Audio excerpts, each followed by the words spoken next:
بسم اللہ الرحمن الرحیم۔ ایک بندہ مولانا وحید الدین رحمۃ اللہ علیہ انڈیا والے ان کے پاس آیا اور ذرا دور سے آیا تھا۔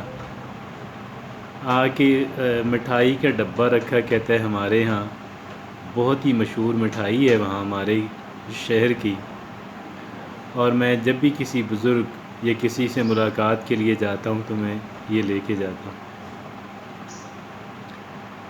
ذرا دیر گزری تو کہنے لگا کہ میرے لیے دعا کیجئے کہ میرا قرض اتر جائے، دعا کیجئے کہ میرا قرض اتر جائے۔ مولانا وحید الدین رحمۃ اللہ علیہ بڑے حیران ہوئے، کہتے ہیں کہ تم مقروض ہو، اس کے باوجود تم نے کام چھوڑتے ہو، کرائے خرچ کرتے ہو، مٹھائی کے ڈبے لے کے جاتے ہو۔ اب قرض اگر تمہارے اوپر چڑھا ہے تو ذمہ دار تو تم خود ہی ہو، اور ذمہ دار یہ تمہاری بری عادت ہے کہ تمہاری بری عادات میں سے ایک بری عادت یہ ہے کہ تم لوگوں کو ملنے جاتے ہو دور دور۔ ظاہر ہے اب آپ کی آمدنی بند ہو گئی، جتنے دن آپ سفر میں رہے، گھر سے باہر رہے، نیا خرچہ شروع ہو گیا، مٹھائی کے ڈبے خریدے، کرائے خرچ کیے۔ اسی طرح یقیناً آپ کی کئی اور بری عادات بھی ہوں گی، اور یہ آپ کی بری عادات ہی آپ کے قرض کی ذمہ دار ہیں۔ اور بتانے لگے کہ ایک فرمان رسول ہے کہ جس انسان نے میانہ روی اعتدال کا راستہ اختیار کیا کبھی مفلس نہ ہوا۔ مفلسی میں انسان قرض لیتا ہے اور مقروض ہوتا ہے، ورنہ تو انسان کے ایسٹس زیادہ ہوتے ہیں، لائبلٹیز کم ہوتی ہیں، اثاثے زیادہ ہوتے ہیں، اگر قرض کاروبار کے لیے لے جائے تو کم ہوتا ہے۔ تو اس کیس کے اندر تو ہے آپ کی اندر اعتدال نہیں ہے، اور اعتدال کا مطلب یہ بھی ہے کہ آپ کے اخراجات جو ہیں وہ آپ کی آمدنی سے کم ہوں، آپ کے اخراجات جو ہیں وہ آپ کی آمدنی سے کم ہوں۔ آپ نے کافی سخت الفاظ کے اندر اس کو تنبیہ کی، بہت سخت الفاظ استعمال کیے، اور مولانا نے غالباً اس کا مٹھائی کا ڈبہ بھی اس کو دے مارا اور پھر اسے کہا کہ جی جاؤ، آج کے بعد یہ جو کام چھوڑ کے بزرگوں کے پاس جاتے ہو دعائیں کروانے، اور کرائے بھی خرچ، کام بھی چھوڑتے ہو، آمدنی بند، کرائے خرچ کرتے ہو، مٹھائی کے ڈبے لے کے جاتے ہو، یہ سارا بند۔ اور اس کے علاوہ ابھی عید آ رہی ہے، آپ نے بچوں کے لیے یا کوئی عید کی آپ نے کوئی چیز، آپ نے کوئی کپڑے جوتے کچھ نہیں آپ نے خریدنا، کوئی آپ نے عید کی شاپنگ نہیں کرنی، سختی سے منع کیا۔ سچی بات آپ سے عرض کر رہا ہوں۔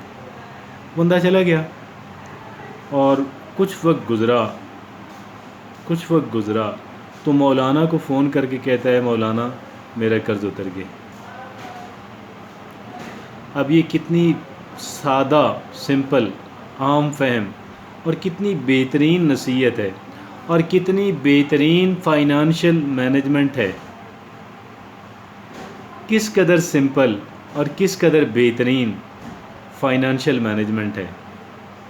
کاش اس فائنانشل مینجمنٹ کو ہم لوگ سمجھ جائیں، کاش ہم اس فائنانشل مینجمنٹ کو ہم انفرادی طور پہ بھی ہم اس مینجمنٹ کو سمجھ جائیں۔ یہ نہایت سادہ ہے، اس کو سمجھنا کوئی مشکل کام نہیں ہے۔ جہاں کنجوسی بری چیز ہے، اور یقیناً بہت بری چیز ہے، اللہ اس سے محفوظ رکھے، بہت بری عادات میں سے ایک ہے۔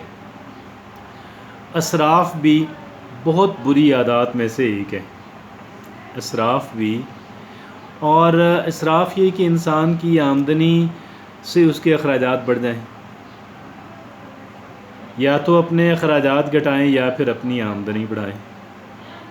اور اگر آمدنی جس وقت تک نہیں بڑھ رہی اس وقت تک اپنے اخراجات گھٹائیں، اپنے اخراجات کو اپنی آمدنی سے کمتر رکھیں۔ یہ بالکل سمپل اور بڑا بہترین فارمولہ ہے، یہی فائنانشیل مینجمنٹ ہے، اور یہ فائنانشیل مینجمنٹ کے اندر ریڑھ کی ہڈی جیسی اہمیت رکھنے والی بات ہے۔ فائنانشیل مینجمنٹ کے اندر ریڑھ کی ہڈی جیسی حیثیت رکھنے والی یہ بات ہے، اور یہ بات کوئی اصل میں ایسی کوئی نئی بات نہیں ہے جو ہمیں مولانا وحید الدین رحمۃ اللہ علیہ سے ملی ہو۔ یہ تو اب دیکھیں نا، حضور اقدس صلی اللہ علیہ وسلم بھی اس کی تعلیم فرمایا کرتے تھے، اور یہ پھر جو ایک بہت مشہور حدیث ہے کہ وہ کبھی مفلس نہ ہوا جس نے اعتدال کا راستہ اختیار کیا، اور اعتدال کا راستہ یہی ہے کہ اپنے اخراجات کو اپنی آمدنی سے کمتر رکھیں اور اس کو اپنی آمدنی سے بڑھنے نہ دیں۔ بہت سادہ اور بہت بہترین نصیحتوں میں سے ایک ہے، نہایت سادہ اور نہایت بہترین نصیحتوں میں سے ایک نصیحت یہ بھی ہے۔ آج کل ہم لوگ سٹریس کا شکار رہتے